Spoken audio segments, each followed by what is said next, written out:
Welcome to master mind of GK. एक बार फिर से आप लोग का स्वागत है मास्टर माइंड ऑफ जीके में। फ्रेंड्स, आज इस वीडियो में जीके जीएस का 100 प्रश्न देखेंगे, जिसमें आपका करंट अफेयर्स का भी कुछ प्रश्न शामिल है, तो पूरा प्रैक्टिस सेट जरूर देखिएगा। ये आपका बिहार पुलिस फायरमैन के साथ साथ बिहार दरोगा का जो पीटी एग्जाम होने वाला है उसके लिए भी काफ़ी महत्वपूर्ण है, तो पूरा प्रैक्टिस सेट जरूर देखिएगा। चैनल को अभी तक सब्सक्राइब नहीं किया है फ्रेंड्स, तो चैनल को सब्सक्राइब कर बेल आइकन को जरूर दबाइएगा। चलिए, आज का पहला सवाल आप लोग के सामने है, फटाफट करेंगे फ्रेंड्स।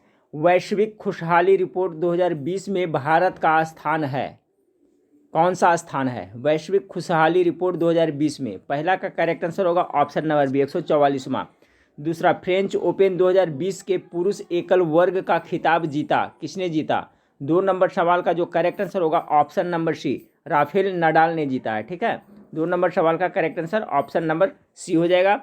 3 नंबर सवाल आपका है कि पारिस्थितिकी के संदर्भ में निम्नलिखित में से कौन सा या कौन से पिरामिड उल्टे या उल्टा नहीं हो सकते हैं? तो 3 का जो करेक्ट आंसर हो जाएगा आपका ऑप्शन नंबर सी, ऊर्जा का जो पिरामिड है वो क्या है? उल्टा नहीं हो सकता है। याद रखिएगा, महत्वपूर्ण सवाल है फ्रेंड्स कि पारिस्थितिकी के संदर्भ में निम्नलिखित में से कौन सा पिरामिड उल्टा नहीं हो सकता है? तो जो ऊर्जा का जो पिरामिड होता है वो हमेशा सीधा होता है, उल्टा नहीं होता है पारिस्थितिकी के संदर्भ में। सवाल नंबर 4 को देखें। सवाल नंबर 4 आपका है कि वर्तमान में भारत का नियंत्रक महालेखा परीक्षक किसे नियुक्त किया गया है? 4 नंबर सवाल का जो आपका करेक्ट आंसर हो जाएगा फ्रेंड्स ऑप्शन नंबर डी हो जाएगा। ठीक है, गिरीश चंद्र मुर्मू को नियुक्त किया गया है। ठीक है, ये आपका 2020 में इनको बनाया गया है फ्रेंड्स। सवाल नंबर 5 देखिए कि राजीव गांधी खेल रत्न पुरस्कार 2020 किसे प्रदान की गई है? 5 नंबर सवाल का जो करेक्ट आंसर हो जाएगा ऑप्शन नंबर ए हो जाएगा। रोहित शर्मा, विनेश फोगाट, मनिका बत्रा एवं थंगावेलु एवं रानी रामपाल को राजीव गांधी खेल रत्न पुरस्कार 2020 में दिया गया है। याद रखिएगा, आपका जो ये रोहित शर्मा है जो क्रिकेटर है फ्रेंड्स, याद रखिएगा। और ये जो विनेश फोगाट है ये आपका फ्री स्टाइल कुश्ती से संबंधित है खिलाड़ी। उसके बाद में मनिका बन्ना है जो आपका टेबल टेनिस खेलती है। उसके बाद में हो गया एम थंगावेलु है जो आपका एथलेटिक है। और रानी रामपाल है जो आपका क्या है? तो ये हॉकी के खिलाड़ी है। इन्हीं सभी को 2020 का राजीव गांधी खेल रत्न पुरस्कार दिया गया है। राजीव गांधी खेल रत्न पुरस्कार में अभी जो इनाम की राशि है फ्रेंड्स पहले से बढ़ा दिया गया है। अभी इसमें टोटल 25 लाख रुपया दिया जाता था, पहले 7.5 लाख रुपया मिलता था, लेकिन अभी 25 लाख मिलता है। ठीक है, उसी तरह से अर्जुन पुरस्कार में पहले 5 लाख की राशि दी जाती थी, अभी 15 लाख की राशि दी जाती है। तो सभी को याद रखिएगा। 5 नंबर सवाल का correct answer option number A हो गया। और ये सब खिलाड़ी किससे संबंधित है जो बताए वो भी याद रखें। 6 नंबर सवाल को देखें। दिसंबर 2020 में यूनेस्को ने ग्वालियर और ओरछा को विश्व विरासत सूची में शामिल किया है। भारत में अब कुल कितने विश्व विरासत शहर या स्थल शामिल है? अभी कितना है वर्तमान में? 6 का करेक्ट आंसर हो जाएगा ऑप्शन नंबर बी, टोटल अभी 40 हो गए हैं। ठीक है, कितना? 40। सवाल नंबर 7 को देखिए। काकेशस युद्ध सैनिक अभ्यास 2020 कहाँ आयोजित हुआ? 7 नंबर सवाल का जो करेक्ट आंसर है ऑप्शन नंबर बी हो जाएगा, ये रूस में हुआ। काकेशस युद्ध सैनिक अभ्यास कहाँ आयोजित हुआ? तो रूस में हुआ। 8 नंबर सवाल, 21वां विधि आयोग के अध्यक्ष थे, कौन थे? तो सवाल नंबर 8 का correct answer option Balveer Singh Chauhan थे जो 21वां विधि आयोग के अध्यक्ष थे। ठीक है, चलिए अगला सवाल 9 नंबर सवाल को देखें कि हाल ही में पंजाब नेशनल बैंक में किस बैंक का विलय किया गया है? पीएनबी में किस बैंक का विलय हो गया है हाल ही में? तो 9 का होगा ओरिएंटल बैंक ऑफ कॉमर्स एवं यूनाइटेड बैंक ऑफ इंडिया, ये दोनों का विलय है जो पीएनबी पंजाब नेशनल बैंक में हो गया है। 9 नंबर सवाल का correct answer option number A होगा। याद रखिए, ओरिएंटल बैंक ऑफ कॉमर्स एवं United bank of India. 10 number सवाल को देखें।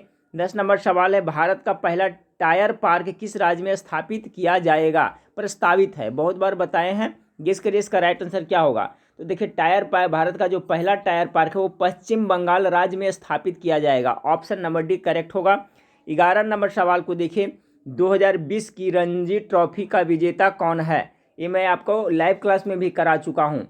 तो 2020 में जो रणजी ट्रॉफी है कि विजेता है जो सौराष्ट्र है। ऑप्शन नंबर बी इसका करेक्ट आंसर हो जाएगा। ठीक है, कौन है? तो आपका सौराष्ट्र है। और ये सौराष्ट्र है फ्रेंड्स विजेता, और उप विजेता कौन है? तो बंगाल। बंगाल को हरा कर करके सौराष्ट्र ने 2020 का रणजी ट्रॉफी जीता है, याद रखिएगा। तो विजेता हो गया सौराष्ट्र, हराया था किसे? तो बंगाल को, ये भी याद रखिएगा। ठीक है, 12 नंबर सवाल को देखिए। 1932 में कलकत्ता विश्वविद्यालय के दीक्षांत समारोह में बंगाल के गवर्नर पर किस क्रांतिकारी महिला ने गोली चलाई थी? 12 का correct answer option number A होगा, बीना दास ने चलाई थी। ठीक है, 13 नंबर सवाल को देखिए। देश के किस राज्य में सर्वाधिक वन क्षेत्र है? गेस करिएगा फ्रेंड्स, इसका जवाब सभी को पता होना चाहिए। सबसे ज़्यादा वन क्षेत्र आपका एमपी में पड़ता है, यानी मध्य प्रदेश में। ऑप्शन नंबर ए इसका करेक्ट आंसर हो जाएगा। सवाल नंबर 14 को देखें। 14 नंबर सवाल है, किसने अकबर के पूर्व तानसेन को संरक्षण दिया था? ठीक है, अकबर के पूर्व तानसेन को किसने संरक्षण दिया था? तो आपका रीवा के राजा रामचंद्र सिंह ने संरक्षण दिया था। 15 नंबर सवाल देखें। 15 नंबर सवाल है, a tide in affairs of man a public servant remembers के लेखक कौन है? ये आपका किताब का नाम है, a tide in a affairs of man a public servant remembers. इसके जो लेखक हैं फ्रेंड्स आपका प्रदीप लाहिड़ी है। प्रदीप लाहिड़ी इसके लेखक है। Option number C correct answer होगा। 16 नंबर सवाल को देखिए। स्वतंत्र भारत में बिहार के प्रथम मुख्यमंत्री 1951 के चुनाव में कहाँ से चुनाव लड़े थे? 16 का करेक्ट आंसर हो जाएगा ऑप्शन नंबर ए, आपका बरबीघा का। ठीक है, याद रखिएगा। स्वतंत्र भारत में बिहार के जो प्रथम मुख्यमंत्री थे वो चुनाव कहाँ से लड़े थे 1951 में? तो बरबीघा से लड़े थे। सभी को पता है फ्रेंड्स, बिहार का जो प्रथम मुख्यमंत्री थे श्री कृष्ण सिंह थे, और ये आपका बरबीघा से चुनाव लड़े थे। 17 नंबर सवाल को देखें कि आंचलिक भाषा का महान लेखक और कथा शिल्पी फणीश्वर नाथ रेणु ने 1972 के बिहार के विधानसभा का चुनाव कहाँ से लड़ा था? 1972 में। 17 नंबर सवाल का correct answer option number A होगा, फणीश्वर नाथ रेणु, जिन्होंने लिखा है मैला आंचल। याद रखिए आप फ्रेंड्स, मैला आंचल किनकी कृति है? तो फणीश्वर नाथ रेणु की कृति है, याद रखिएगा। चलिए अगला सवाल 18 नंबर सवाल आपका है कि दिल्ली सल्तनत की आधिकारिक भाषा क्या थी? 18 का हो जाएगा आपका ऑप्शन नंबर बी, फारसी थी। 19 कम्युनल अवार्ड किस समझौते से रद्द हुआ? 19 नंबर सवाल का जो करेक्ट आंसर होगा ऑप्शन नंबर पूना पैक्ट से रद्द हुआ था। ये पूना पैक्ट 1932 के आधार पर कम्युनल अवार्ड को समाप्त कर दिया गया था। ठीक है फ्रेंड्स, पूना पैक्ट 1932 के आधार पर ये जो आपका कम्युनल अवार्ड समाप्त कर दिया गया था। तो याद रखिए option number B correct answer होगा। सवाल नंबर 20 देखिए। रामोसी विद्रोह का नेतृत्व किसने किया था? तो रामोसी विद्रोह आपका 1822 से लेकर करके 29 तक चला था ये विद्रोह, और इसका नेतृत्व है जो किसने किया था? तो चिंतूर सिंह ने किया था। 20 का correct answer option number B हो जाएगा। ठीक है, और देखिए रामोसी है जो फ्रेंड्स क्या है, एक आपका यह विद्रोह है जो पूना के रामोसी एक जनजाति था, याद रखिएगा, जनजाति था। जनजाति ने अपने सरदार चितूर सिंह के नेतृत्व में यह विद्रोह को अंजाम दिया था। तो याद रखिएगा ये आपका जो रामोसी है एक प्रकार का जनजाति है, और ये विद्रोह कब हुआ था? तो 1822 से लेकर के 19 में कहाँ? तो पुणे में हुआ था, और इसके नेता कौन थे? तो चितूर सिंह थे। सवाल नंबर 21 को देखें कि किस संधि के बाद सालसेट तथा भरूच का राजस्व वसूलने का अधिकार अंग्रेजों को प्राप्त हुआ? सवाल नंबर 21 का जो करेक्ट आंसर हो जाएगा फ्रेंड्स आपका ऑप्शन नंबर सी हो जाएगा। ठीक है, पुरंदर की द्वितीय संधि। पुरंदर की जो द्वितीय संधि हुई थी आपका 1776 में, याद रखिएगा, उसी के फलस्वरूप आपको है जो सालसेट तथा भरूच का राजस्व वसूलने का अधिकार अंग्रेजों को प्राप्त हुआ था। चलिए 22 नंबर सवाल। जयसिंह द्वितीय को सवाई की उपाधि किसने दी थी? देखिए राजा जयसिंह को द्वितीय को सवाई की उपाधि ये भी याद रखिए दिया गया था। किसने दिया था? तो 22 का जो करेक्ट आंसर हो जाएगा friends option number A, Aurangzeb ने दिया था। ठीक है, औरंगजेब ने सवाई की उपाधि उन्हें दी थी, सवाई राजा जयसिंह को। ठीक है, अब देखिए सवाई राजा जयसिंह है फ्रेंड्स, ये आपका कहाँ से संबंधित है? तो राजस्थान में से संबंधित है। इनका जन्म आपका 1688 ईस्वी में राजस्थान में हुआ था। तो याद रखिएगा कि राजा जयसिंह को सवाई की उपाधि किसने दी थी? तो औरंगजेब ने दिया था। 23 नंबर सवाल को देखिए, सुमेलित करना है, एक साइड में लेखक है, एक साइड में रचनाएं हैं। तो 23 का करेक्ट आंसर क्या होगा, गेस करिएगा। तो देखिए 23 का है जो फ्रेंड्स आपका मिलान कर लीजिएगा, मुल्ला दाऊद। मुल्ला दाऊद है जो किसका रचना किया है? तो मुल्ला दाऊद जो किया है फ्रेंड्स आपका एक का एक तारीख ए अल्फी का लेखक है जो मुल्ला दाऊद है। ठीक है, उसके बाद में बी हो गया, तो बी का हो गया आपका मोतबिंद खां। मोतबिंद खां है जो इकबाल नामा का लेखक है। ठीक है, इसका लेखक कौन है? इकबाल नामा का मोतबिंद खां। उसके बाद बच गया खफी खां। खफी खां है जो आपका मुंतखब उल लुबाब के लेखक हैं। ठीक है फ्रेंड्स, इसके लेखक है जो आपका खफी खां हो गया। बच गया है क्या फ्रेंड्स? नुस्खा ए दिलखुश, इसका हो जाएगा आपका भीमसेन। यानी ऑप्शन नंबर ए इसका करेक्ट आंसर होगा 23 का। 24 नंबर सवाल को देखें। 24 नंबर सवाल भी आपका सुमेलित करने के लिए दिया हुआ है। एक साइड में आपका संत है, दूसरी साइड में आपका सिलसिला है। ठीक है, तो 24 नंबर सवाल का कह रहा है आपका शेख बहाउद्दीन जकरिया।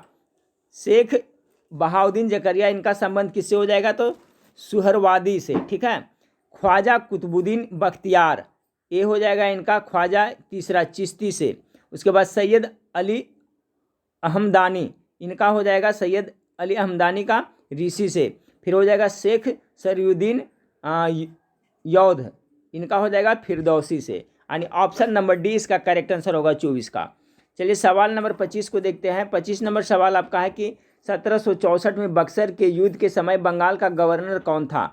1764 में बक्सर की लड़ाई लड़ी गई थी फ्रेंड्स, उस समय कौन था? तो उस समय था आपका वेंसी टॉट। ठीक है, याद रखिएगा। देखिए क्या कर रहा है 25 का क्वेश्चन कि 1764 के बक्सर के युद्ध के समय बंगाल का गवर्नर कौन था? तो उसका नाम था क्या? वेंसी टॉट था। ठीक है, कौन था? वेंसी टॉट था। और ये बक्सर की लड़ाई जो हुआ था फ्रेंड्स, इसमें मतलब इस युद्ध में अंग्रेजी सेना का जो नेतृत्व कौन किया था? तो टॉमस हेक्टर मुनरो के द्वारा किया गया था, याद रखिएगा। ठीक है, तो एक साइड में आपका अंग्रेज था, अंग्रेजी की सेना का नेतृत्व टॉमस हेक्टर मुनरो किया था, और दूसरी ओर कौन था? तो बंगाल का नवाब मीर कासिम, अवध का नवाब सुजाउद्दौला एवं मुगल बादशाह शाह आलम द्वितीय थे। ठीक है, एक पक्ष में अंग्रेज जो 1764 में लड़ाई हुई थी, तो एक छोर से तो अंग्रेज थे, दूसरी ओर में आपका बंगाल का नवाब मीर कासिम, अवध का नवाब सिराजुद्दौला और मुगल बादशाह शाह आलम द्वितीय था। ठीक है, तीनों की संयुक्त सेना है जो तीनों के संयुक्त सेना ने अंग्रेज को क्या किया? तीनों को अंग्रेजों ने पराजित कर दिया था। यानी कि मतलब एक साइड से तीनों लड़े थे, तो हार किन की हुई थी? तो अंग्रेजों की जीत हुई थी फ्रेंड्स, और इन लोग का हार हुआ था। ठीक है, ये तीनों का संयुक्त सेना था, मीर कासिम, आपका अवध का नवाब सुजाउद्दौला और मुगल सालम द्वितीय का, और सभी को जो हराया था अंग्रेज ने हराया था। ठीक है, यह एक निर्णायक युद्ध था। 26 नंबर सवाल को देखिए, निम्नलिखित में से कौन सी जोड़ी सुमेलित नहीं है? 26 का करेक्ट आंसर हो जाएगा आपका वारेन हेस्टिंग्स रेहेला युद्ध, ये आपका सही है। लॉर्ड वेलेस्ली तृतीय मैसूर युद्ध, ये आपका गलत है। ये लॉर्ड तृतीय मैसूर युद्ध के समय आपका लॉर्ड कॉर्नवालिस गवर्नर जनरल थे। ठीक है, लॉर्ड वेलेस्ली नहीं थे। बाकी लॉर्ड हेस्टिंग्स के समय में तृतीय मराठा युद्ध, याद रखिएगा। लॉर्ड हार्डिंग प्रथम के प्रथम सिख युद्ध, ये भी सही है। ऑप्शन नंबर 20 का करेक्ट आंसर हो जाएगा 26 का।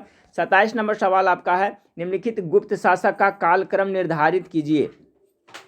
27 का जो करेक्ट आंसर हो जाएगा फ्रेंड्स, सबसे पहले कौन आएगा? श्रीगुप्त, जिन्होंने गुप्त वंश की स्थापना किया था, तो पहला सी होगा।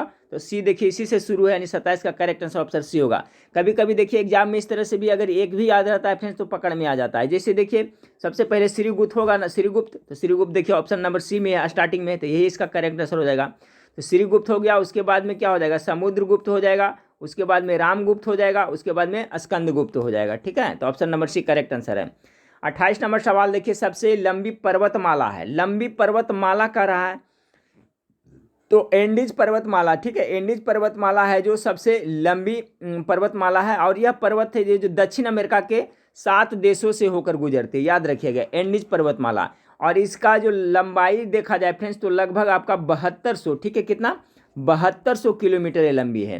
तो देखिए अगर लंबी पर्वतमाला पूछेगा तो आपका एंडीज पर्वत हो जाएगा फ्रेंड्स। लेकिन अगर जो पूछा जाए कि विश्व के सर्वोच्च चोटी किस में पड़ता है, तो हिमालय में एवरेस्ट सभी जानते हैं, लेकिन पर्वतमाला कहेगा फ्रेंड्स तो आपका एंडीज मारिएगा। 29 नंबर गोंडवाना लैंड का भाग है, क्या है 29 का correct answer option number C हो जाएगा, मेडागास्कर। ठीक है, गोंडवाना लैंड का भाग मेडागास्कर जो आपका गोंडवाना लैंड का भाग है। 30 नंबर सवाल को देखिए, दामोदर घाटी परियोजना से कौन संबंधित नहीं है?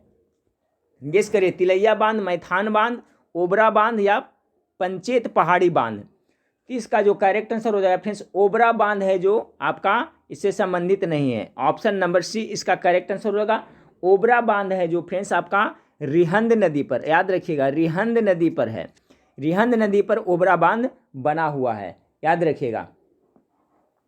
तो ऑप्शन नंबर सी 30 का करेक्ट आंसर होगा। 31 नंबर सवाल को देखिए, हिमालय में सबसे गहरी गर्त कौन सी नदी बनाती है?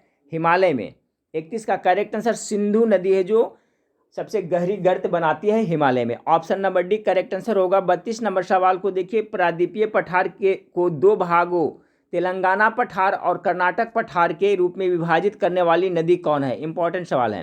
प्रायद्वीपीय पठार के दो भागों में एक तेलंगाना पठार और दूसरा कर्नाटक पठार के रूप में विभाजित कौन नदी करती है? तो 32 नंबर सवाल का क्या हो जाएगा फ्रेंड्स आपका दक्षिण भारत में आपका गोदावरी नदी हो जाएगा। 33 नंबर सवाल को देखिए, भारत में पश्चिमी विक्षोभ से जाड़ों में कहाँ वर्षा होती है? ठंडी के मौसम में तो कहाँ पड़ती है फ्रेंड्स? चलिए गेस करिए 33 का, मेरे ख्याल से आप लोग गेस कर लिए होंगे। तो भारत में पश्चिमी विक्षोभ से जाड़ों में कहाँ वर्षा होती है? तो 33 नंबर सवाल का जो करेक्ट आंसर होगा ऑप्शन के हिसाब से फ्रेंड्स आपका पंजाब हरियाणा में ये बारिश होती है। ऑप्शन नंबर डी इसका करेक्ट आंसर हो जाएगा। ठीक है, ये आपका दिसंबर जनवरी में वर्षा होती है। तो भारत में पश्चिमी विक्षोभ से जाड़े में आपका ऑप्शन के हिसाब से पंजाब और हरियाणा में बारिश होती है। डी करेक्ट हुआ। 34 नंबर सवाल, कोटोपैक्सी पर्वत किस देश में स्थित है? 34 नंबर सवाल, तो कोटोपैक्सी कहाँ है फ्रेंड्स? गेस करें राइट आंसर। 34 का जो करेक्ट आंसर हो जाएगा आपका ऑप्शन नंबर ए, इक्वाडोर में पड़ता है। ठीक है, कोटोपैक्सी पर्वत है जो आपको कहाँ पड़ता है? तो इक्वाडोर। इक्वाडोर कहाँ पड़ता है? दक्षिण अमेरिका का देश है फ्रेंड्स, वहीं पे आपका ये पड़ता है। ठीक है, इक्वाडोर में पड़ता है। कोटोपैक्सी पर्वत दक्षिण अमेरिका के इक्वाडोर में पड़ता है। ये कोटोपैक्सी है जो फ्रेंड्स आपका है क्या है? ज्वालामुखी पर्वत का उदाहरण है। कभी कभी पूछा जाता है डायरेक्ट कि कोटोपैक्सी पर्वत है जो कौन सा महादेश में है? तो दक्षिण अमेरिका में पड़ता है। और दक्षिण अमेरिका में भी कहाँ पड़ता है? तो आपका इक्वाडोर में पड़ता है। ठीक है, तो याद रखिएगा। चलिए अगला सवाल है आपका फ्रेंड्स कि चीहू आहा हुआ, ठीक है, चीहू आहुआ किस खनिज के लिए जाना जाता है? 35 का जो करेक्ट आंसर हो जाएगा फ्रेंड्स ऑप्शन नंबर ए हो जाएगा, चांदी के लिए। ठीक है, ये आपका चीहू आहा हुआ है जो कहाँ पड़ता है? तो मैक्सिको में पड़ता है। ऐसे भी फ्रेंड्स याद रखिएगा, चांदी का सबसे बड़ा उत्पादक देश मैक्सिको है और ये मैक्सिको में ही चीहू आहा हुआ पड़ता है। ठीक है, आहुआ पड़ता है। ऑप्शन नंबर ए इसका करेक्ट आंसर है। 36 नंबर, भारत के कितने राज्य की समुद्री सीमा है? भारत के कितने राज्य की समुद्री सीमा है? तो 36 का करेक्ट आंसर हो जाएगा क्या? ऑप्शन नंबर बी हो जाएगा। 9 राज्य है, भारत के 9 राज्य है जिसकी समुद्री सीमा आपका है। ठीक है फ्रेंड्स, कौन कौन है तो आपको पता होगा फ्रेंड्स। आप देख लें इधर, तो गुजरात होगा, महाराष्ट्र हो जाएगा, गोवा हो जाएगा, कर्नाटका हो जाएगा, फिर केरल हो जाएगा, पश्चिम बंगाल, उड़ीसा, आंध्र प्रदेश, तमिलनाडु, ये सभी है जो राज्य का समुद्री सीमा है। तो 36 का जो करेक्ट आंसर हो जाएगा ऑप्शन नंबर बी हो जाएगा, याद रखिएगा। 37 नंबर सवाल को देखिए, बृहत ज्वार कब आता है? ठीक है, बृहत टाइड जो कब आता है? 37 का करेक्ट आंसर हो जाएगा जब सूर्य तथा चंद्रमा एक सीधी रेखा में होते हैं। ठीक है, जब सूर्य, ठीक है फ्रेंड्स, ये आपका सूर्य हो गया और ये चंद्रमा मून हो गया। ठीक है, ये और मून जब एक सीधी रेखा में होते हैं तो आपका क्या होता है? बृहत ज्वार आता है, याद रखिएगा। तो ऑप्शन नंबर ए इसका करेक्ट आंसर हो जाएगा। सवाल नंबर 38 को देखिए, 2 ग्रह जिसके उपग्रह नहीं है, ये तो बहुत बार बता चुका हूँ कि 2 ऐसे कौन सा ग्रह है जिनके उपग्रह नहीं है?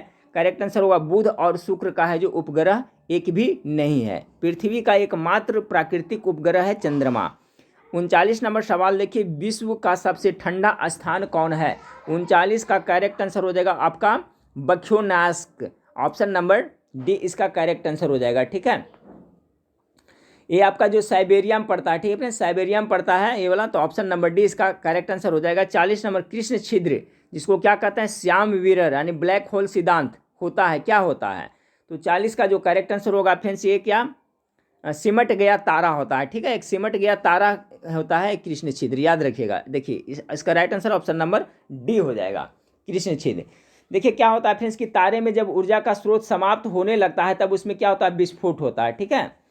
तो उसके बाद जो तारा सिमट जाता है उसी को कृष्ण छिद्र या ब्लैक होल या साम विवर कहते हैं, जिसका पता किसने लगाया था चंद्रशेखर, भारत के जो वैज्ञानिक हैं, भारत मुल्क के वैज्ञानिक थे चंद्रशेखर। इन्होंने ही आपको पहले बार ये बताया था कृष्ण छिद्र के बारे में। और भारत मुल्क के वैज्ञानिक चंद्रशेखर को नोबेल पुरस्कार इसी के लिए दिया गया था, आप इसे जरूर याद रखिएगा। चलिए सवाल नंबर 41 को है कि निम्नलिखित में से भारत के संविधान में पर्यावरण संरक्षण एवं संवर्धन तथा वन व वन्य जीव की रक्षा के प्रावधान पाए जाते हैं। देखिए बहुत इंपॉर्टेंट सवाल है ये 41 का। तो 41 का जो करेक्ट आंसर हो जाएगा फ्रेंड्स, राज्य के नीति निर्देशक तत्वों में और मूल कर्तव्य दोनों में पड़ता है, ठीक है। ऑप्शन नंबर सी इसका करेक्ट आंसर हो जाएगा, ठीक है। कह रहा है कि भारत के संविधान में पर्यावरण संरक्षण एवं संवर्धन, पर्यावरण का संरक्षण एवं संवर्धन, वन्य जीव की रक्षा के प्रावधान पाए जाते हैं। ये हमारा मूल कर्तव्य के साथ साथ केवल नीति निर्देशक तत्व में भी ये आपका जिक्र किया हुआ है। 41 का correct answer option number C हो जाएगा। 42 नंबर सवाल को देखें कि 42वां संविधान संशोधन के द्वारा अनुच्छेद के अंतर्गत श्रमिकों का प्रबंध में भागीदारी सुनिश्चित की गई है। कौन सा अनुच्छेद के तहत? 42 का जो करेक्ट आंसर हो जाएगा आपका ऑप्शन नंबर डी हो जाएगा, अनुच्छेद 43 के ए। ये 42वां संविधान संशोधन को मिनी संविधान भी कहा जाता है। ये 42वां संविधान संशोधन 1976 में हुआ था, ठीक है फ्रेंड्स।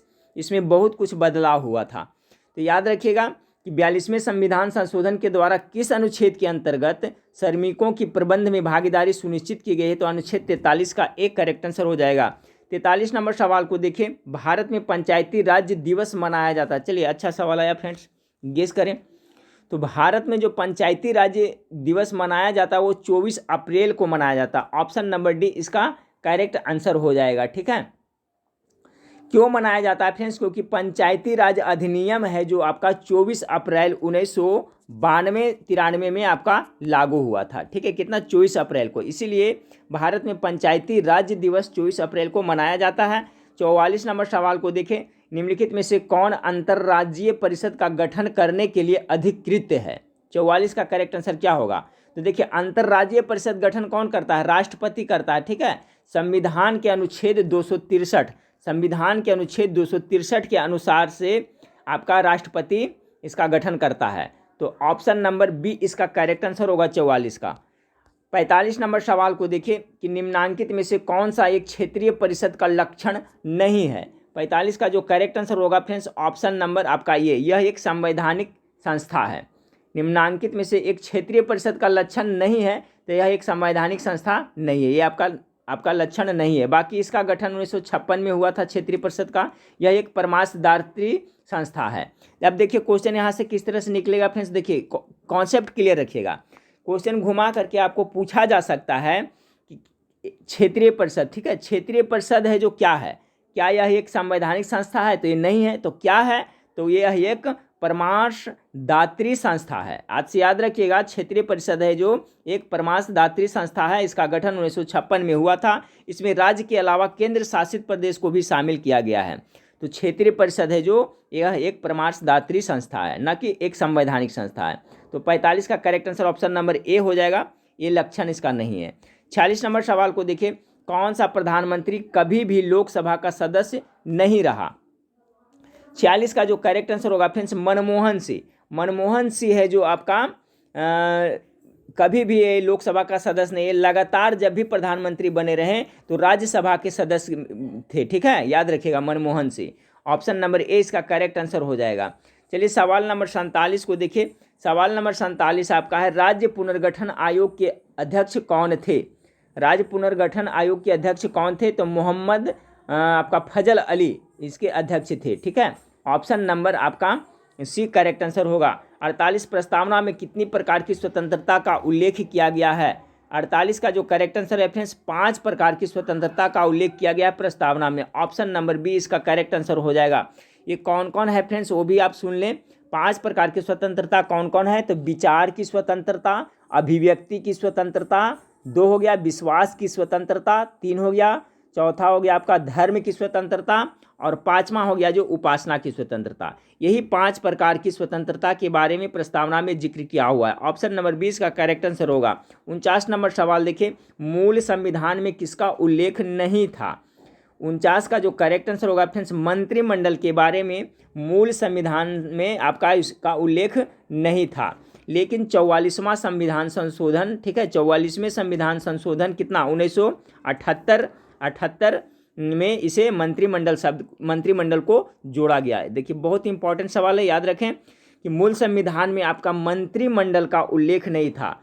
ये है जो 1978 ईस्वी में 44वें संविधान संशोधन के तहत जोड़ा गया। तो option number B correct answer होगा। 50 नंबर सवाल, कोई विधेयक धन विधेयक है या नहीं है निश्चित कौन करता है? तो लोकसभा का अध्यक्ष करता है, सभी को पता होगा। Option number C correct answer होगा। 51 नंबर सवाल देखिए, सार्वभौमिक वयस्क मताधिकार का उल्लेख किस अनुच्छेद में है? तो 51 नंबर सवाल का गेस करें फ्रेंड्स, ये सब बहुत बार मैं बताया हूँ। वयस्क मताधिकार यानी हम लोग जो मतदान करते हैं फ्रेंड्स, ठीक है, वो किस अनुच्छेद के तहत होता है उसमें वर्णन है? तो अनुच्छेद 326। ऑप्शन नंबर सी 51 का करेक्ट आंसर है। 52 नंबर सवाल, निम्नलिखित में से किस अधिनियम के अंतर्गत भारतीय विधान परिषद को बजट पर बहस करने की शक्ति प्राप्त है? ठीक है, भारतीय विधान परिषद को बजट पर बहस करने की शक्ति कौन सा अधिनियम के तहत? 52 का करेक्ट आंसर भारतीय परिषद अधिनियम 1892। ऑप्शन नंबर बी इसका करेक्ट आंसर हो जाएगा। 93 नंबर सवाल को देखें।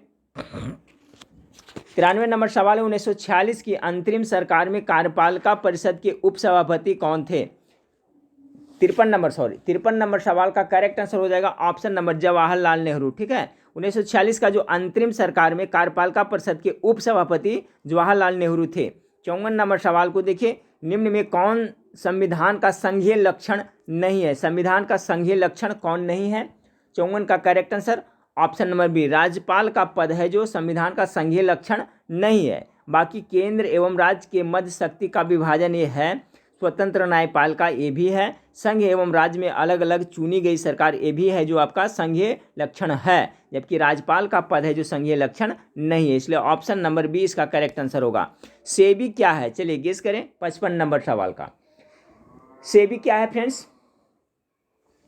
तो सेबी 55 का जो करेक्ट आंसर हो जाएगा, एक वैधानिक संस्था है। सेबी का फुल फॉर्म SEBI, इसका फुल फॉर्म क्या होता है? तो securities and exchange board of India होता है सेबी का। ठीक है, और ये सेबी का जो गठन किया गया था आपका कब किया गया था? तो आपका 1988 ईस्वी में इसका गठन किया गया था, जो एक वैधानिक संस्था है। ठीक है, चलिए तो इसका correct answer option number B हो गया कि सेबी क्या है, इस टाइप का सवाल पूछा जाता है। तो यह एक सलाहकारी संस्था नहीं है, संवैधानिक संस्था नहीं है, गैर संवैधानिक संस्था क्या है? वैधानिक संस्था है सेबी। चलिए अगला सवाल है, मल्होत्रा समिति संबंधित है। ये मल्होत्रा समिति का संबंध किस क्षेत्र से है फ्रेंड्स? तो 56 का है जो राइट आंसर क्या हो जाए? ऑप्शन नंबर ए, बीमा क्षेत्र से। इसका एक ट्रिक मैं बताया था बहुत पहले फ्रेंड्स कि देखिए अपने ऊपर ले लीजिए कि आपको जब बीमा कराना, हर एक कोई बीमा लाइफ में करवाता है फ्रेंड्स, कुछ के भाई हो तो बीमा करवाना है, तो आज से आप याद रखिए कि आपको बीमा करवाना है तो किससे करवाना है? तो मल्होत्रा जी से हमको बीमा करवाना है। अब देखिए नहीं भूलिएगा, 2 बार रिपीट कर लीजिएगा कि हमको बीमा किससे करवाना है? तो मल्होत्रा जी एक LIC एजेंट है, उससे हमको बीमा करवाना है। तो अपने ऊपर देखिए मैं बैठा लिया हूँ, तो कभी मैं नहीं भूलता हूँ। कोई भी पूछता है मल्होत्रा, जैसे ही मल्होत्रा जी का नाम आता है मेरा सीधा जाता है कहाँ? दिमाग बीमा पर जाता है। ठीक है, तो इसी तरह से कुछ कुछ को ट्रिकली याद रखिए। तो याद से फ्रेंड्स आप लोग भी याद रखिएगा, मल्होत्रा समिति है जो किससे? तो बीमा क्षेत्र से, क्योंकि आपको बीमा किससे करवाना है? मल्होत्रा जी से करवाना है। ठीक है, और एक ट्रिक बताया था चेलैया समिति। तो चेलैया समिति देखिए कर से संबंधित है। किसी से आप कर मांगिएगा, टैक्स मांगिएगा तो चिल्लाने लगता है, चिल्लाता है ना, कहता नहीं टैक्स देने में सभी को दुख होता है, सभी कोई नहीं देना चाहता है। तो राजा चेलैया समिति है जो टैक्स कर सुधार से है, और मल्होत्रा समिति तो बीमा से, आपका याद ही हो गया फ्रेंड्स। चलिए अगला सवाल को देखते हैं कि बाजार का नियम किसने प्रस्तुत किया था? 57 नंबर सवाल का करेक्ट आंसर आपका JB से ने किया था। ठीक है, ऑप्शन नंबर बी इसका करेक्ट आंसर हो जाएगा। बाजार का नियम किसने किया था? तो JB से, या इनका शॉर्ट नाम है, इन्हीं ने किया था। 58 नंबर सवाल को देखिए, उपभोक्ता संरक्षण अधिनियम पारित किया गया था। ये पहले भी रिपीट में करा चुका हूँ फ्रेंड्स। ये आपका कितना में किया गया था? 1986 ईस्वी में आपका उपभोक्ता संरक्षण अधिनियम पारित किया गया था। ऑप्शन नंबर इसका सी करेक्ट आंसर होगा 58 का। 59 नंबर सवाल देखिए, महात्मा गांधी राष्ट्रीय ग्रामीण रोजगार अधिनियम जिसे क्या कहते हैं मनरेगा कब पारित हुआ? पारित कब हुआ था? तो 59 का जो करेक्ट आंसर हो जाएगा फ्रेंड्स ऑप्शन नंबर बी, 2005 में ये पारित हुआ था मनरेगा, ठीक है। और ये 2005 में पारित कर दिया गया था फ्रेंड्स। और मनरेगा है जो 2006 में सर्वप्रथम आंध्र प्रदेश से लागू किया गया था, याद रखिएगा। देखिए 2 सवाल इसमें बनता है कि महात्मा गांधी राष्ट्रीय ग्रामीण रोजगार अधिनियम मनरेगा पारित कब हुआ था? तो 2005 में हुआ था। लेकिन मनरेगा जो लागू सर्वप्रथम कहाँ हुआ था और कब हुआ था? तो ये 2006 में आंध्र प्रदेश में सर्वप्रथम लागू हुआ था। तो दोनों में डिफरेंट है, याद रखिएगा फ्रेंड्स। 2005 में पारित हुआ और 2006 में आंध्र प्रदेश में आपका यह लागू हुआ था। और इसके तहत अभी कम से कम है जो फ्रेंड्स रोजगार, कितना दिन का रोजगार उपलब्ध कराया जाता है मनरेगा के तहत? कम से कम कितना? 100 दिन का रोजगार आपको उपलब्ध कराया जाता है, ठीक है। जनरली कितना? 100 दिन का। और सूखा प्रभावित क्षेत्र, जहाँ सूखा प्रभावित क्षेत्र है वहाँ पर कम से कम तो कितना? 150 दिन का रोजगार दिया जाता है, ठीक है। चलिए अगला सवाल है, भारत निर्माण योजना का संबंध किससे है? बहुत इंपॉर्टेंट सवाल है। 60 नंबर, 60 का करेक्ट आंसर ऑप्शन नंबर अवस्थापना विकास से है, ठीक है। भारत निर्माण योजना का जो संबंध है फ्रेंड्स, इसका जो ऑप्शन नंबर ए इसका करेक्ट आंसर हो जाएगा। इस योजना का आधार पर ग्रामीण क्षेत्र में अवस्थापना विकास को पूरा करने का लक्ष्य निर्धारित किया गया है, ठीक है। भारत निर्माण योजना का संबंध है जो अवस्थापना विकास से है। चलिए फ्रेंड्स, वीडियो बनाने में काफ़ी मेहनत लगती है, काफ़ी एनर्जी भी लॉस होती है बोलने में, तो आप लोग वीडियो को लाइक करिएगा, चैनल को सब्सक्राइब नहीं तो सब्सक्राइब कर लीजिएगा और दोस्तों में शेयर जरूर किया करें। और वेबसाइट पे आप लोग पढ़ाई जरूर करिएगा फ्रेंड्स, क्योंकि वेबसाइट पे बिल्कुल सिलेबस के अनुसार से मैं क्वेश्चन डाल रहा हूँ। जीके मास्टरमाइंड आप जाकर करके फ्रेंड्स आपका गूगल में सर्च करिएगा तो मेरा होम पेज खुल जाएगा, वहाँ पर आपका सिलेबस भी दिया हुआ है। सिलेबस के अनुसार आपका फिजिक्स का प्रैक्टिस सेट पूरा हो चुका है, केमिस्ट्री का 2 प्रैक्टिस सेट अपलोड किए हैं फ्रेंड्स, और हिंदी का लगता है 5 किए हैं। बच गया आपका बायोलॉजी का और बाकी सामान्य अध्ययन का, तो वो भी फ्रेंड्स इस लास्ट मंथ तक मैं पूरा सिलेबस के अनुसार से मैं करवा दूंगा। तो gkmastermind.com पर जाकर के आप लोग फ्री ऑफ कॉस्ट पढ़ाई जरूर करिएगा प्रत्येक दिन। 61 नंबर सवाल का जो करेक्ट आंसर क्या हो जाएगा फ्रेंड्स, अभी मैंने बताया नहीं, 60 नंबर सवाल का देख लिए फ्रेंड्स। 61 नंबर सवाल को देखना है ना, विशेष आर्थिक क्षेत्र, ठीक है, SEZ यानी सेज अधिनियम प्रभावी हुआ। तो विशेष आर्थिक क्षेत्र जो अधिनियम है सेज अधिनियम प्रभावी कब हुआ? तो 61 का correct answer option number C 2006 में। 62 आर्थिक सुधार के जनक हैं, 62 का करेक्ट आंसर हो जाएगा फ्रेंड्स आपका मनमोहन सिंह। मनमोहन सिंह देखिए बहुत बड़े अर्थशास्त्री थे फ्रेंड्स, और वो थे तो आर्थिक व्यवस्था बहुत अच्छा था, क्योंकि वो खुद अर्थशास्त्री थे और प्रधानमंत्री भी थे, ठीक है। अभी थोड़ा सा गड़बड़ चल रहा है, तो इसका भी वजह है फ्रेंड्स कोरोना काल हो गया, ठीक है। तो 62 का जो करेक्ट आंसर है आर्थिक सुधार का अगर भारत में जनक माना जाता है तो किनको? तो मनमोहन सिंह को। 63 नंबर, निम्न में से प्रत्यक्ष कर कौन नहीं है, ठीक है। प्रत्यक्ष कर का उदाहरण कौन नहीं है? 63 का करेक्ट आंसर हो जाएगा।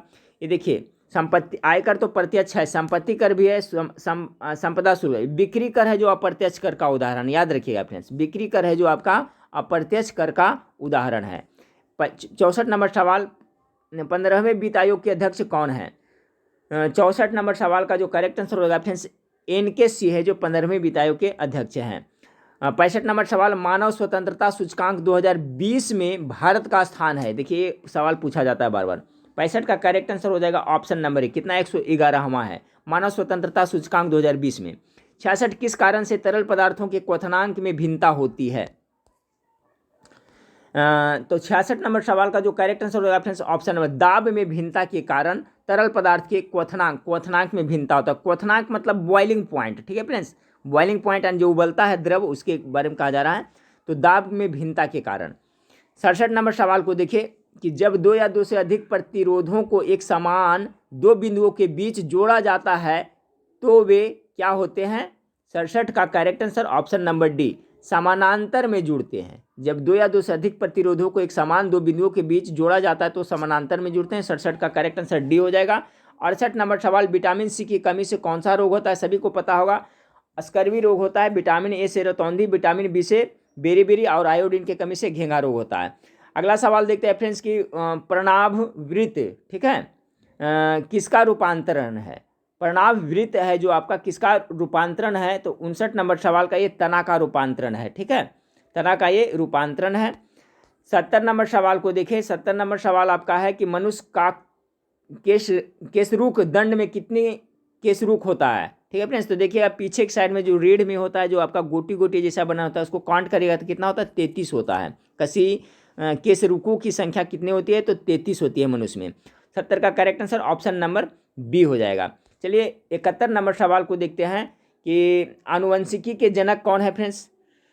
तो आनुवंशिकी के जनक किसे कहा जाता है, तो आपको जॉन मेंडल को कहा जाता है, जिन्होंने मटर के पौधे पे प्रयोग किया था। आनुवंशिकी फादर ऑफ आनुवंशिक किसे कहा जाता है, जनक, या इनका पिता भी इन्हीं को कहा जाता है, मेंडल साहब को। 72 नंबर सवाल है, यकृत एवं मांसपेशियों में ऊर्जा जमा होती है। ये भी सवाल बहुत बार रिपीट हुआ है, किस रूप में होता है। तो देखिए यकृत जो लीवर होता है, मांसपेशिया में जो ऊर्जा जमा होता है वो ग्लाइकोजन के रूप में जमा होता है। याद कर लिया फ्रेंड्स, बहुत ज़्यादा इंपॉर्टेंट सवाल है। ऑप्शन नंबर डी इसका करेक्ट आंसर होगा। किस रूप में, ग्लाइकोजन के रूप में।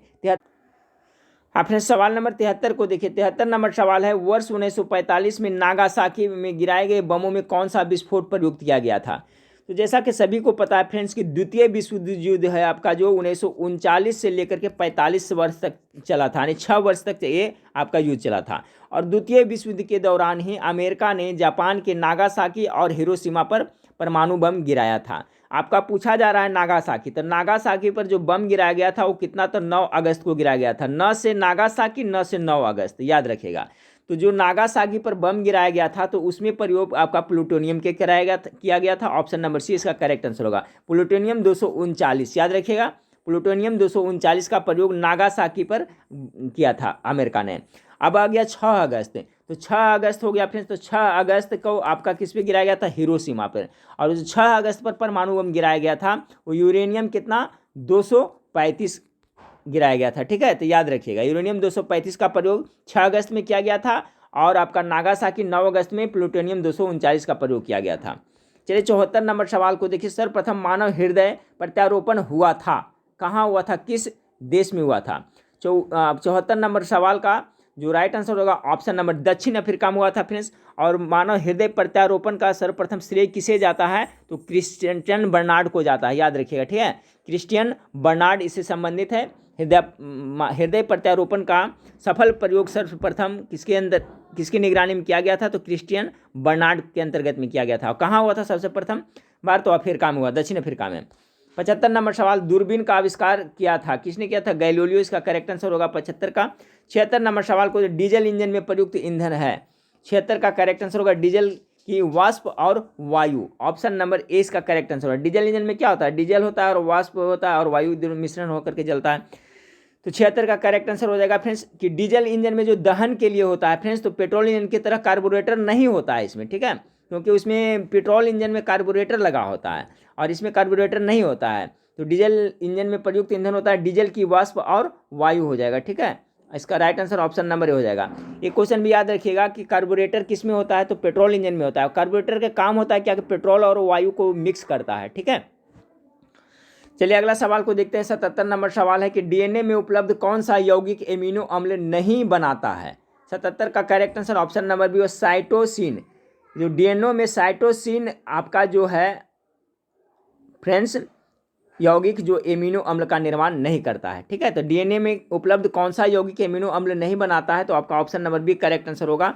78 नंबर सवाल, भारत का पहला रिमोट सेंसिंग सैटेलाइट छोड़ा गया। 78 का जो करेक्ट आंसर क्या होगा, तो कहाँ से छोड़ा गया, 78 का जो करेक्ट आंसर हो जाएगा ऑप्शन नंबर ए, बैंकानूर से छोड़ा गया। 79 देखिए, निम्नलिखित में से कौन कठोरतम धातु है। इसका जो करेक्ट आंसर हो जाएगा फ्रेंड्स आपका क्या हो जाएगा, प्लेटिनियम है जो सबसे कठोर धातु है। ऑप्शन नंबर सी इसका करेक्ट आंसर होगा। कॉस्मिक किरणें हैं, कॉस्मिक किरणें क्या है, 80 का जो करेक्ट आंसर हो जाएगा ऑप्शन नंबर आवेशित कण है। कॉस्मिक किरणें है जो क्या है आपका, आवेशित कण है। और एक कॉस्मिक विकिरण जो होता है फ्रेंड्स धनावेशित होता है। ठीक है, धनावेशित प्रोटॉन होता है, तो एक आवेशित कण है, कैसा है, तो धनावेशित होता है। ठीक है, चलिए 81 नंबर सवाल को देखिए। 81 नंबर सवाल है, बेमेल को अलग करें। 81 का क्या हो जाएगा फ्रेंड्स, गेस करें। आर के लक्ष्मण, उसके बाद मारियो मिरांडा, सुधीर तैलंग, और डी में है असीमा चटर्जी। ठीक है फ्रेंड्स, तो असीमा चटर्जी है जो प्रथम महिला वैज्ञानिक थी जिसे शांति स्वरूप भटनागर पुरस्कार की प्राप्ति हुई थी। ठीक है फ्रेंड्स, तो ये इसका जो आपका भिन्न है। बाकी जो आपका RK लक्ष्मण है जो आपका क्या है, तो टाइम्स ऑफ इंडिया में समाचार पत्र के संपादक हैं ये। ठीक है, और ये है जो आपका पॉलिटिक्स से संबंधित है, ये आपका कौन, मारियो मिरांडा। मारियो मिरांडा है जो क्या है फ्रेंड्स, ये आपका बिजनेस ऑफ पॉलिटिशियन है।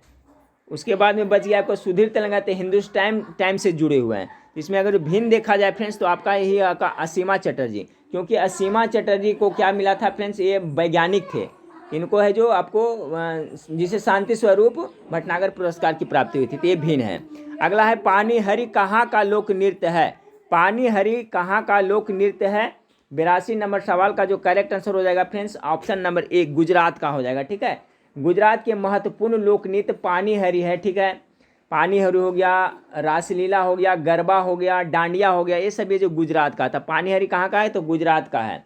83 नंबर सवाल को देखिए, विष्णु गोविंद योग का संबंध किस वाद्य यंत्र से है। विष्णु गोविंद योग का 83 का correct answer option number C violin से है।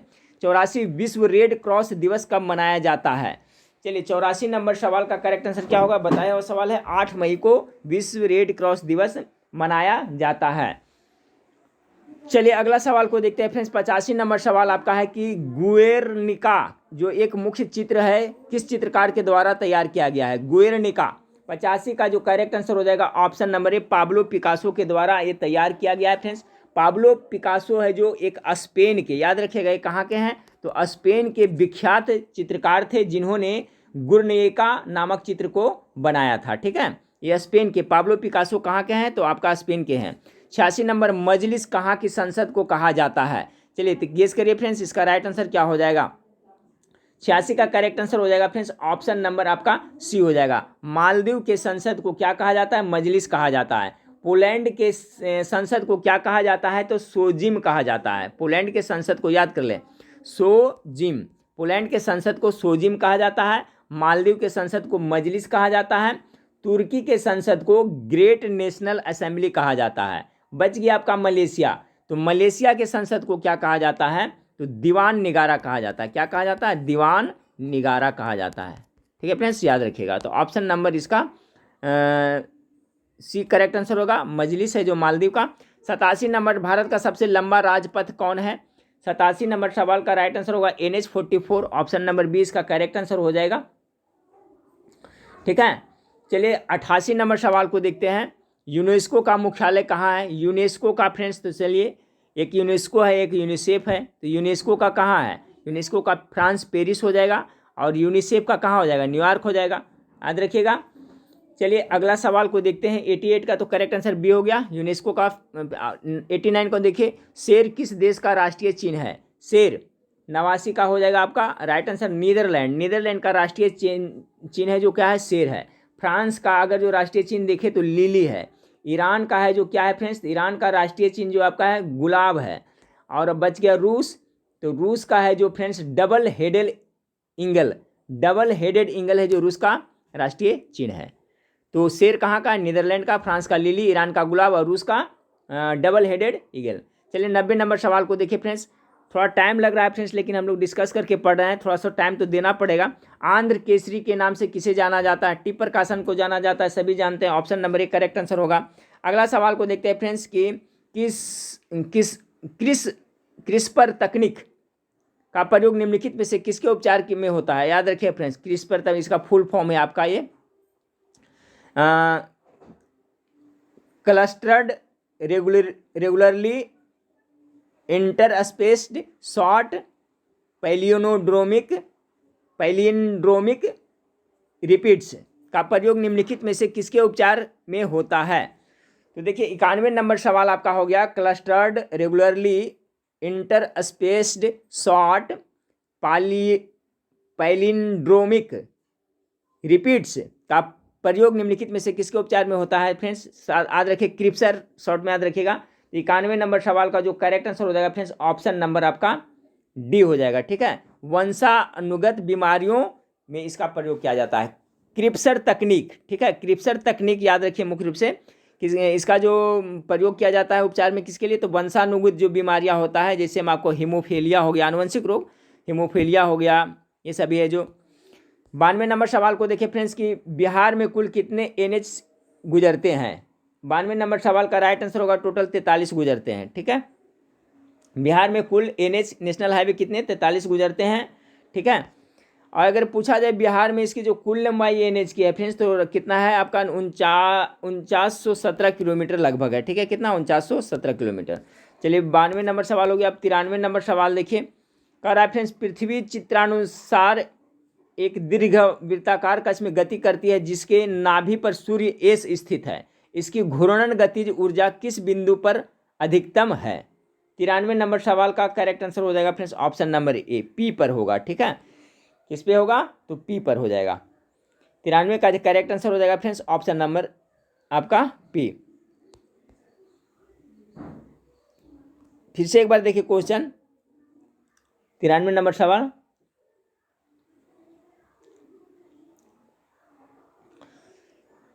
कि पृथ्वी चित्र अनुसार एक दीर्घ वृत्ताकार कक्षा में गति करती है जिसके नाभि पर सूर्य है। ठीक है, नाभि पर सूर्य स्थित है। इसकी घूर्णन गतिज ऊर्जा किस बिंदु पर अधिकतम होगी।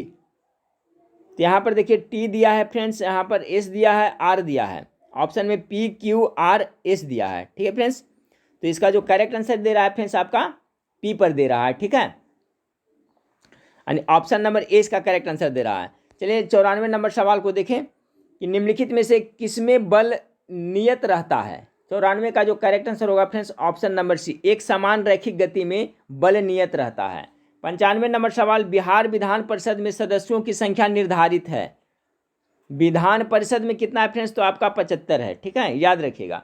तो देखिए बिहार विधान परिषद में सदस्यों की संख्या कितना 75 है फ्रेंड्स, और विधानसभा में कितना है 243 है। दोनों की याद रखिएगा। अगर पूछा जाए बिहार में लोकसभा का कितने सीट चुने जाते हैं तो आपका 40 चुने जाते हैं, और राज्यसभा का कितने सदस्य चुने जाते हैं तो 16 सदस्य चुने जाते हैं। तो इस सबका कॉन्सेप्ट क्लियर रखें, एक प्रश्न तो पक्का पूछा जाता है। तो 95 का correct answer option number A होगा 75। चलिए 96 नंबर सवाल देखिए मैथमेटिक्स का फ्रेंड्स। ठीक है, तो मैथमेटिक्स का सोल्यूशन मैं बताया था पहले, अलग से दूंगा। ये सब है सिंपल मैथ है फ्रेंड्स, आप सोल्व करिएगा तो इसको बन जाएगा। देखिए वीडियो पॉज करके आंसर इसे मैं बता देता हूँ।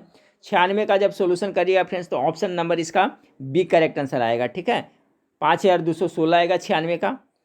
उसके बाद में 97 नंबर सवाल देखिए क्या है, इसका आंसर देख लें। 97 नंबर सवाल आपका है, इसका जो करेक्ट आंसर आएगा ऑप्शन नंबर बी आएगा 1 घंटा 12 मिनट। उसके बाद में देखिए 98 नंबर सवाल का जो राइट आंसर आएगा फ्रेंड्स आपका ऑप्शन नंबर बी आएगा 80 आएगा। उसके बाद में देखिए 99 नंबर सवाल, 100 नंबर सवाल देखिए, कोई धन चक्रवृद्धि ब्याज की दर से 2 वर्ष में 6 वर्ष, ये तो देखिए मुझे ट्रिक से बन जाता है फ्रेंड्स कि कोई धन चक्रवृद्धि ब्याज की दर से 2 वर्ष में 600 रुपया, 3 वर्ष में कितना होता है 624 हो जाता है। तो ब्याज की दर क्या होगा, तो यहाँ पर देखिए जब इस तरह से रहता है फार्मूला तो दर बराबर फार्मूला होता है फ्रेंड्स क्या, इसमें आपका 624 और माइनस कितना 600 कर दीजिएगा, और बटा कितना हो जाएगा फिर 600 और इंटू कर देगा कितना 100। इसको हल करिएगा फ्रेंड्स तो आ जाएगा आपका आंसर, यानी 624 में से 600 घटाया तो कितना आ जाता है 24 आ जाता है, 24 आ जाता है ना। और 24 और बटे में कितना है 600 हो गया, और इंटू कितना किए थे 100 किए थे। अब इसको काट दे 2 शून्य से 2 शून्य 6 चक 24 यानी 4% आएगा।